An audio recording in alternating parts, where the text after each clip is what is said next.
Voilà près de 30 ans que des travaux scientifiques avaient documenté des troubles neurologiques et des malformations congénitales chez des enfants, 450 au moins qui en souffrent aujourd'hui. Cette reconnaissance, c'est un premier pas pour les familles des victimes, mais ce n'est pas assez. L'IGAS pointe dans son rapport un manque clair de réactivité de la part des laboratoires concernés ou encore des autorités de santé, notamment pendant les années 2000. L'IGAS qui fait aussi 10 préconisations dans son rapport, notamment la multiplication des contrôles chez les industriels qui fabriquent ces médicaments ou encore une plateforme commune d'information entre l'Agence nationale de sécurité du médicament et le ministère de la Santé. L'IGAS qui invite aussi les femmes enceintes qui prendraient ce médicament à se rapprocher de leur médecin pour prendre ce médicament en tout état de cause, un médicament qui peut être dangereux bien évidemment.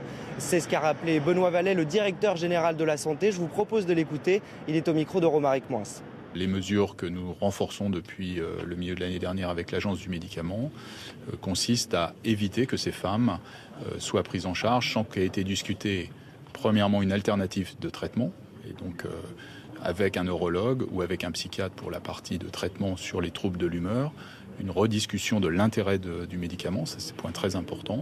Et deuxièmement, quand ce médicament est incontournable, c'est pour ça que ce médicament n'est pas contre-indiqué, la possibilité effectivement d'un suivi de la grossesse qui soit très rapproché sur notamment le chapitre des malformations. Au cours des 2 dernières années, 10 messages ont été adressés aux médecins, mais il y a encore des efforts à faire. C'est ce que concède la Direction générale de la Santé qui a annoncé aujourd'hui le lancement de 2 nouvelles études pour continuer de surveiller ce médicament.